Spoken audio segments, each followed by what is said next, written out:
Hi guys, எல்லாருக்கும் இனிய மாலை வணக்கம். நாங்கள் எல்லாரும் சேர்ந்து தேட்டரில் போய் படம் பார்த்து ரொம்ப வருஷம் ஆயிடுச்சு. ஏன்னா இந்த ஓடிடியில் வர ஆரம்பித்ததுலேருந்து படங்கள் வீட்டிலையே நல்ல ஃபுட்டு சமைச்சு வச்சுக்கிட்டு எல்லாரும் சேர்ந்து உட்காந்து ஹாலில் என்ஜாய் பண்ணி படம் பார்த்து பழகிட்டோம் இந்த லாக்டவுன் டைம்லேருந்தே. அதனால தேட்டர் போய் டைம் வேஸ்ட், அவ்வளோ தூரம் ட்ராவல் பண்ணி போகணும், நைட் ஆகிடும், டயர்ட் ஆகிடும் அப்படின்னு சொல்லியே வேணாம் சொல்லிடுவாங்க. 10 days வெயிட் பண்ணு, ஓடிடிக்கு வந்துடும் அப்படின்னே சொல்லி நிறைய படங்கள் வேண்டாம் தேட்டருக்குன்னே முடிவு பண்ண ஆரம்பிச்சிட்டாங்க.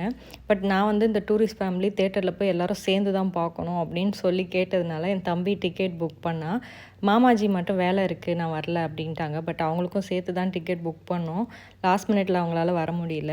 இந்த படம் கண்டிப்பாக தேட்டரில் போய் பார்க்கலாம். அந்த அளவுக்கு வயிறு கொழுங்க ஃபர்ஸ்ட் ஆஃப் ஃபுல்லாக சிரிச்சுக்கிட்டே இருந்தோம். செகண்ட் ஆஃபில் ரொம்ப எமோஷ்னலாகவும் ஆக்குனாங்க. இந்த படம் கண்டிப்பாக ஃபேமிலியோடு நீங்கள் போய் தேட்டரில் பார்க்கலாம். எல்லாருமே என்ஜாய் பண்ணோம்.